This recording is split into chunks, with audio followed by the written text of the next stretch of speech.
ভাই শেখা খেলো মামুন ভাই। একটা বিষয় আপনারা হয়তো জানেন না, আমি আপনাদেরকে জানিয়ে দিচ্ছি।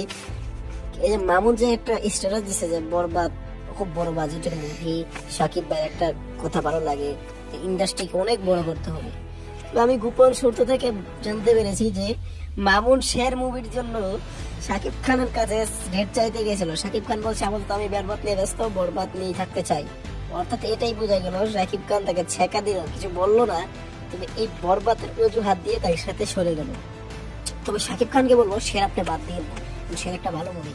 যাই হোক, শের আপনি একটা শর্ত লাগান যে এগুলো করবো, কিন্তু পরিচালক তুমি থাকতে পারবে না, তুমি প্রযোজক হিসেবে থাকবে এবং ভালো একজন রায়হান রাফির মতো অথবা অন্য কারো মতো প্রযোজক পরিচালক এখানে অ্যাড করে, ভারতীয় বলিউডের প্রযোজক অ্যাড করে তারপর শের মুভি যাতে করে, নাহলে ওই জায়গার মতো। মামুন তোমার এখনো এইরকম করার হয়নি, সময় হয়নি, এগুলো বলতে হবে আপনাকে।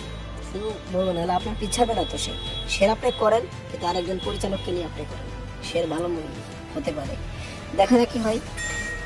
শেষ পর্যন্ত মামুন ছাকা খেলো, এই বিষয়টি আপনারা কি করে দেখছেন অবশ্যই জানাতে পারেন আমাদের কমেন্ট বক্সে। কমেন্ট বক্স স্বাধীনতার জায়গা। থ্যাংক ইউ, ধন্যবাদ পুরো ভিডিওটি দেখার জন্য।